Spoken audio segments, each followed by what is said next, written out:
before I get into this, I just want to say that I didn't save it correctly on this picture, and it didn't save, so yeah. Hello everyone, it is Artie Pie, and this is another voiceover speed paint, I guess, but I was actually testing a art program.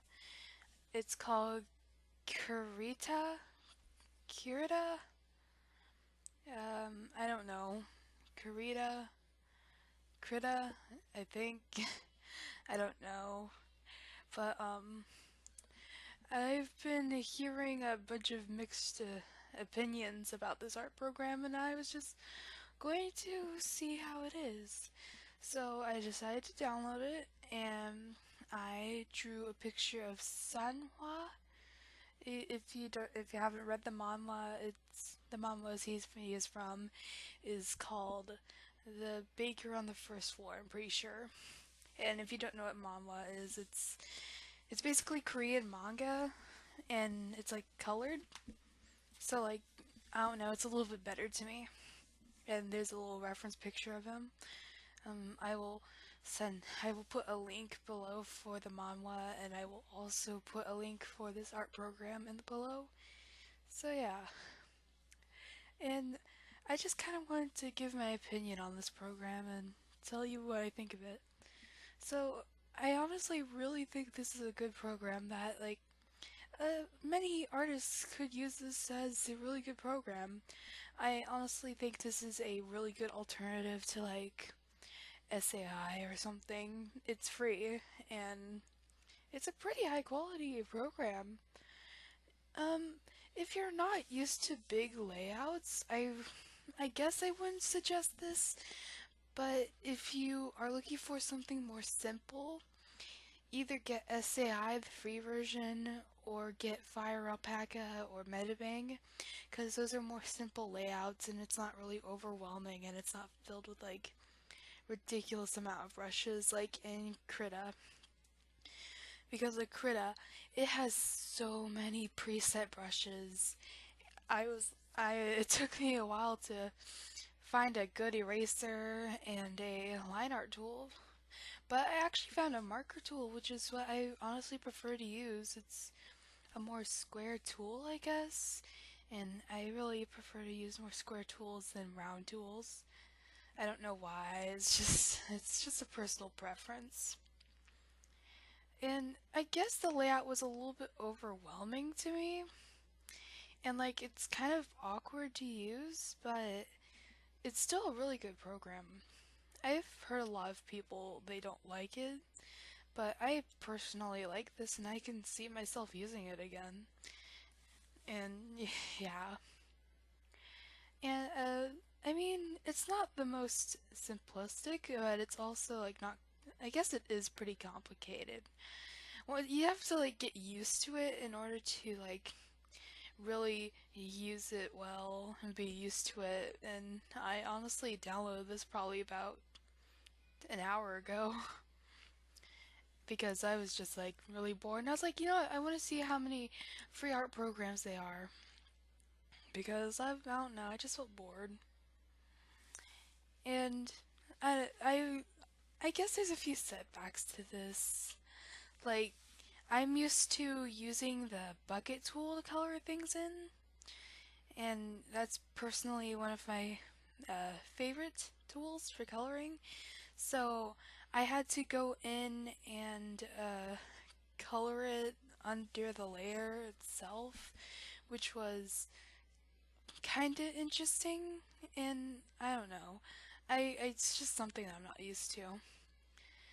And you kind of have to like toy around with this in order to understand what you're doing, I guess, but the the tools for this, like the brush I'm using right now for shading, is actually really good. I like the blending for it. I could totally see myself using it for like more softer shading instead of cell shading if I wanted to. Because I mean, it's really nice. It's really smooth. But one thing, another thing about the tools, I guess, I don't like the how it's really slow and the stability is kind of weird. And it's like not all brushes have like the stabilizer, but I do like how it's not like really fast and all that.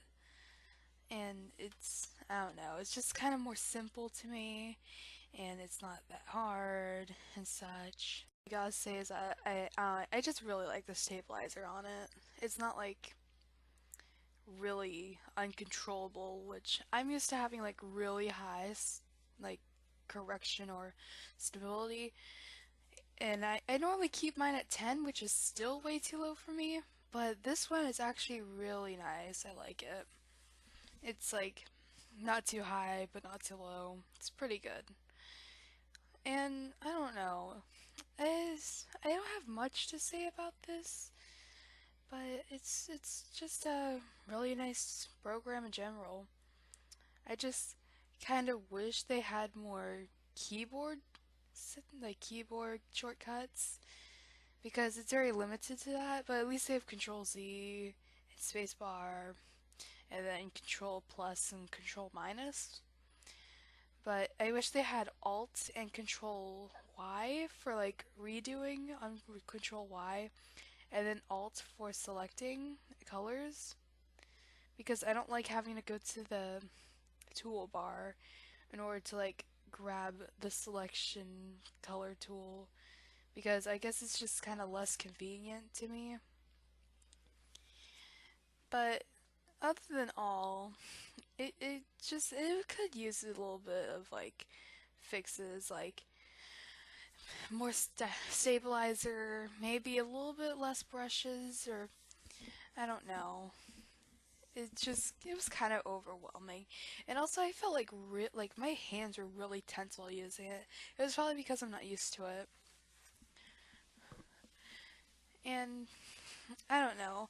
I think this is also mouse user friendly because there's like shape tools and all of that, and then there's like I don't know. I think it's like a curve tool. It looks like, but I don't know. I'd have to check it out for like a mouse in order to confirm if it's mouse user friendly. But it seems like it.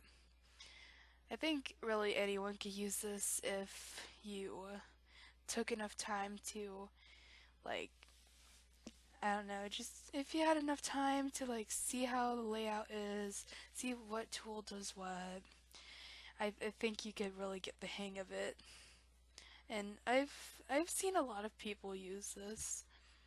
And I really didn't know what the name of the program was because I was actually interested in it for a while and I wanted to use it. But this video is getting to an end, and I think I'm just going to say my goodbyes here. I hope you guys enjoyed this video. Tell me if you want another program review, I guess. And I'll see you guys next time. Bye. I know this is a pretty bad quality picture, but this is all I got. I accidentally messed up the save.